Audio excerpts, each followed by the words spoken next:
नमस्कार मंडळी.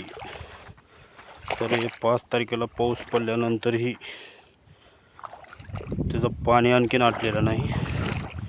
हे बघा, राहिलेली सोयाबीनसुद्धा खराब झालेली आहे. हे पूर्ण पाणी, अजूनसुद्धा पाण्याचं कमी काय झालेलं नाही. कशी सोयाबीन तर काढायची राहिलेली. हे पाणी बघा,